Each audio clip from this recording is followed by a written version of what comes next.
Okay, so, let us proceed pagdating dito sa ating machine shop theory. Okay.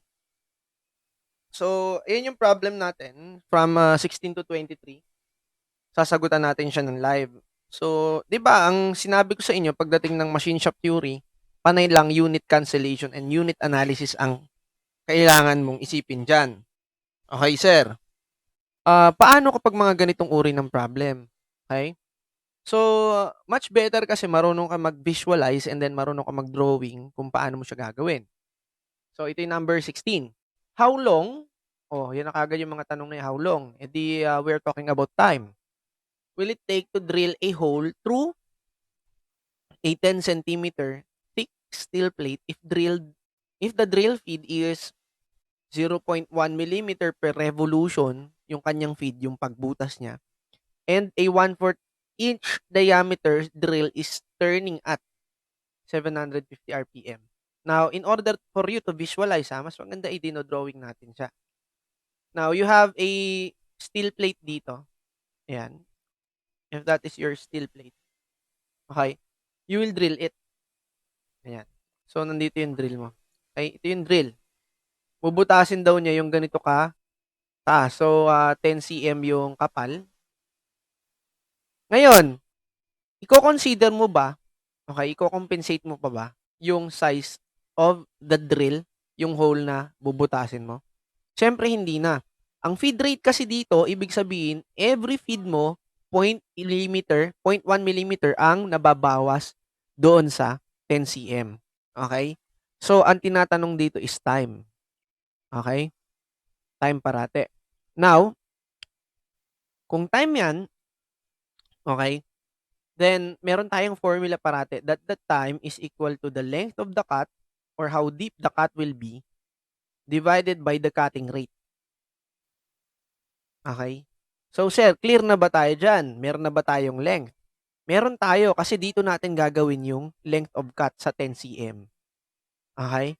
At yung feed rate natin, okay, meron tayong feed rate per revolution. Okay?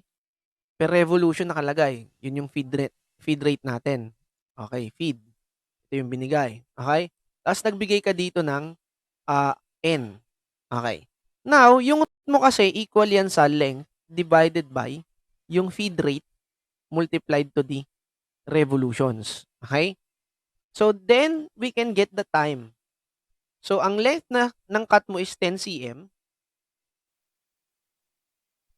divided by the rate of the cut.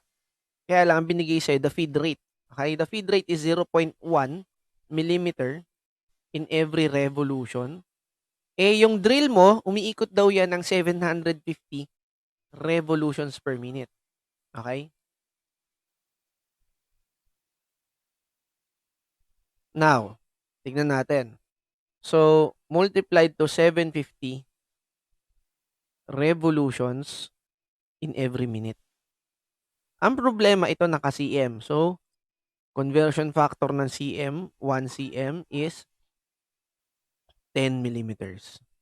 Then, cancel natin yung same unit. Sabi ko sa inyo, unit analysis lang to. Ang hinahanap natin is time. Dapat time, unit of time ang matitira. So, cm, cm, mm, mm, revolutions, and then revolutions. Ito yung natira. Iakyat mo na lang dito. Okay? Then, ano ang answer natin dyan? So, 10 times 10, bali 10 squared, divide by 0.1 times 750. The answer will be 4/3 minutes. Tama ba? 4/3 minutes. The answer is 4/3 minutes. 4/3 minutes. Kaya lang, gusto ko siyang gawing seconds. O multiply mo ng 1 minute, 60 seconds. Now, that will be 3 divided by 60, that is 20 times 4, 80 seconds. 80 seconds. That is the time you need in order to drill the hole completely. Okay? Through hole. Okay. So, that is number 16. How about number 17? Okay, number 17. How long ulit ang tanong dyan? Okay? How long will it take to cut a 4-inch long thread at 100 RPM to, hindi PM, RPM. If the threading machine has a configuration of 20 threads per inch. So, threading machine, okay? Hindi na naman natin alam yung unit, okay? Merong binigay dito na pitch, okay? Threads per inch, TPI, 20 TPI.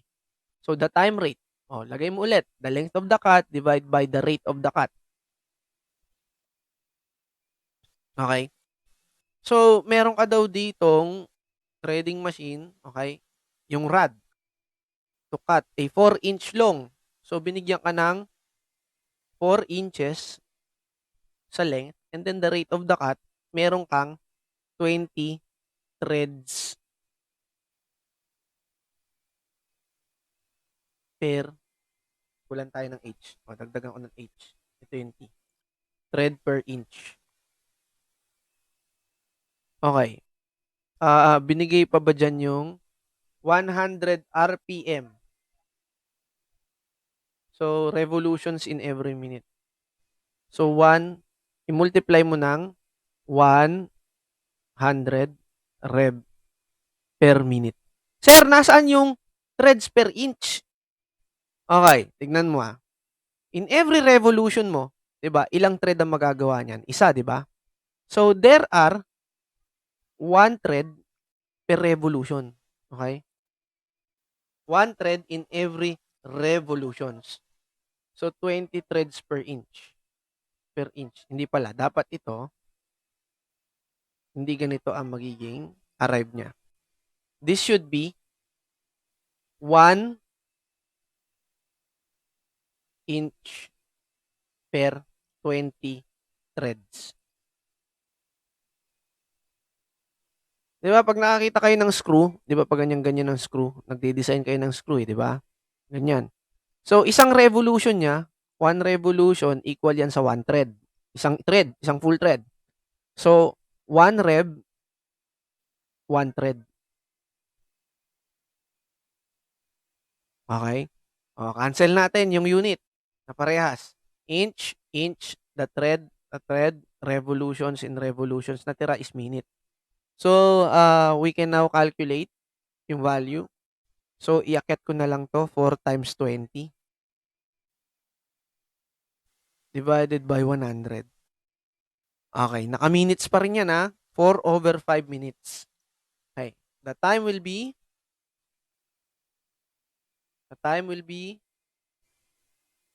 4/5 minutes. Multiply natin, gusto ko seconds. 1 minute, 60 seconds. So, 60 divided by 5, I think that is 12 times 4, that is 48 seconds. Minamano-mano ko na lang kasi madali lang naman ang multiplication yan Huwag nyo na i-calculate pag kaya naman ng utak. Okay? That is for problem number 17. How about problem number 18?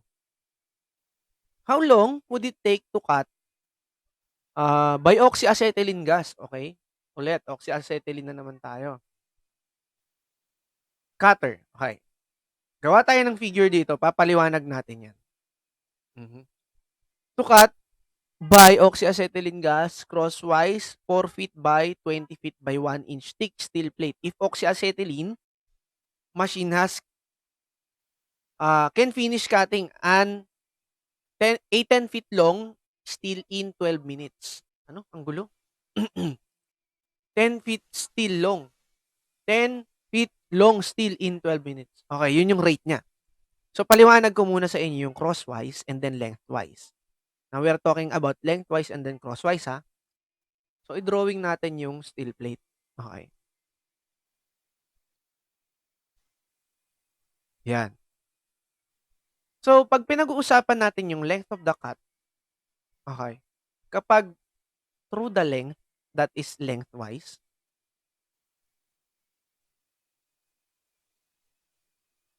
kapag naman through the width, that is crosswise. Okay? Intindihin niyo yan. Now, for this type of the problem, binigyan ka ng dimensions nung steel plate and then binigyan ka nung rate in terms of this one. That, sabi niya, your oxyacetylene can cut it at a rate of 10 feet long per 12 minutes. Okay. Now, ang sinasabi niya dyan, the rate of the cut would be on crosswise configuration. Now, let us draw the figure. Okay? So, the figure is this. So, you have a width and then length. Yun. So, this is 4 feet and then 20 feet. Okay? Now, the length of the cut is in crosswise configuration. Ilang beses mo daw ikakat yan? Isang beses lang naman sinabi. Okay? Would you still consider the thickness of the cut? Hindi na. Kasi ang kailangan lang natin dito is the length of the cut. Now, pag ganito, ilalagay mo. Ang tinatanong dyan, the time, okay? The time, that will be the length divided by the rate of the cut. Now, ang problema dito, saan ka lang ba nag-cut? Siyempre, dun sa 4 feet long, binigyan ka ng rate of the cut. Ano ba yung rate of the cut mo, sir? That is 10 feet in every 12 minutes. Ganun lang kadali. Now, you can solve for the time that it needs to cut the entire crosswise section. Okay? So, let us solve. Napakadali lang yan. So, that is 4 times 12 divided by 10. The answer is 4.8 minutes. Okay? Madali lang yan pag mga crosswise and lengthwise. 4.8 minutes. Okay? That is the answer for problem number 18. Let's go to problem number 19. On the average, how long would it take to cut manually? Manually. Using an oxyacetylene gas cutter to cut crosswise a 4 feet by 20 feet by 1 inch thick steel plate into 4 sheets of 4 by 4. Of 4 by 1 pala inches steel plates. The manual cutting rate of oxyacetylene gas cutter is 12 minutes in 8 to 12 feet length of steel. So, dalawang length ang binigay sa'yo. Ibig sabihin, this is the average time to cut and then this is the average length of the cut. Okay? Pakita ko sa inyo kung paano yan. Now, nakalagay dito naka-specify on the average. May hirapan kayo, di ba, pag hindi nyo in-imagine. But, the best way for you to do that is to draw first the figure. Okay? You are given 4 feet by 20 inch. Now, ang gusto niya dito, to cut daw into 4 sheets of 4 by 1 inch steel plates. 4 by 1 inch steel plates. Sheets of 4 feet. 4 feet. 4 feet. So, ibig sabihin, ilan ang kailangan mo? 4 na sheets. Ibig sabihin, pwede mo siyang, anong binanggit ditong length? Ayun, 4 feet. So, you need to cut it into 4. Di 1 part, hindi pantay. 2 part, 3 parts. Okay? Tignan nyo. Ilang parts ang meron tayo? 1, 2, 3, 4. You have 4 sheets. Ilang beses ka nag-cut? Bilangin mo. 1, 2, 3. Ibig sabihin, it actually agrees with the condition na meron ka dyan. 4 sheets. You have 4 sheets. Ilang beses ka nag-cut? So, you cut it 3 times. Okay? So, along what cut? Okay? Along where? So, you cut 4 feet in length. So, ibig sabihin 3 beses ka nag-cut dun sa 4 feet na length. 3 beses niyang inulit yung cut niya within the 4 feet. So, for that time, that is the length of the cut divided by the rate of the cut. Now, meron ang length dyan, the total length. Yung length 1, length 2, length 3. Ibig sabihin, tigpo 4 feet yan. Di 3 times 4 feet. Divided by the rate of the cut. The problem here is, binigyan ka ng average length, okay? Kailangan mo ng average length kasi binigyan ka ng dalawang maximum and minimum values. So, you have to have the average here, okay? Now, that is 8 plus 12 divided by 2. Now, the length of the cut is done in 12 minutes. Okay. So, let us cancel the same units. That is feet. That is feet. Iakit natin tong 12. Yung minutes. Now, we can solve for the value. Okay. 3 by 4 by 12. Inakit ko na yung 12, divided by 2 plus 8. That 12 plus 8, that is 20. Divide by 2, 10. Okay? 10. Now, ilang minutes yan? You have 14.4 minutes to cut the entire length and to have 4 sheets all in all. Okay? That is the time of the cut. 14.4 minutes. Okay? Ganun lang kadali yun. So, let us take a 5-minute break.